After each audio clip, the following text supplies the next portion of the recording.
American woman and her teenage daughter, the first of about 200 people who were kidnapped during the October 7th attack. All right, the details of their release still unfolding, but Hamas says this was part of an agreement with the Qatari government. Fox 5's Linda Schmidt joins us now in studio. Linda, what do we know about this mom and daughter? Yeah, hi there, Steve and Natasha. Well, first of all, they were in Israel for a family birthday celebration when they were both taken hostage by Hamas. That was almost 2 weeks ago on Saturday. They are both American as well as Israeli citizens, and Hamas released them following some mediation efforts by authorities in Qatar.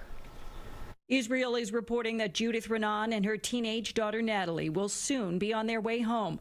The American citizens from the Chicago area were taken hostage by Hamas from a kibbutz during its terror attack in Israel October 7th. Authorities say Hamas released them for humanitarian reasons through mediation efforts by Qatar. Hamas still holds more than 200 hostages. These two Americans are now safely in the hands of Israeli authorities in Israel. We expect the team from the U.S. Embassy to see them very shortly. Over the coming hours, they'll receive any support and assistance they need. And, of course, we're very anxious to be able to reunite them with their loved ones.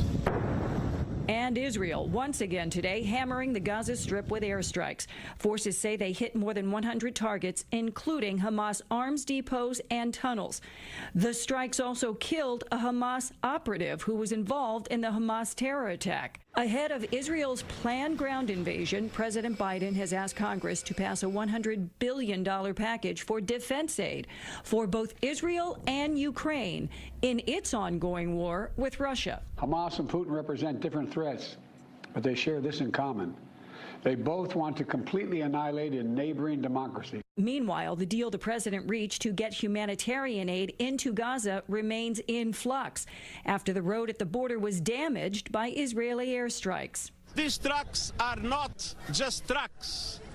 They are a lifeline. President Biden meeting today at the White House with European Union leaders, assuring them the aid will get to Gaza. I got a commitment from the Israelis and the President of Egypt that the crossing would be open. The highway had to be repaved because it was very bad shape. And I believe that within the next 24 to 48 hours, the first 20 trucks will come across. And also today, Israel said that it does not want to take any long-term control over the Gaza Strip after its planned ground invasion. What it wants to do, it wants to get in, destroy Hamas, and then get out. Steve and Natasha, back over to you. All right, Linda, thank you. And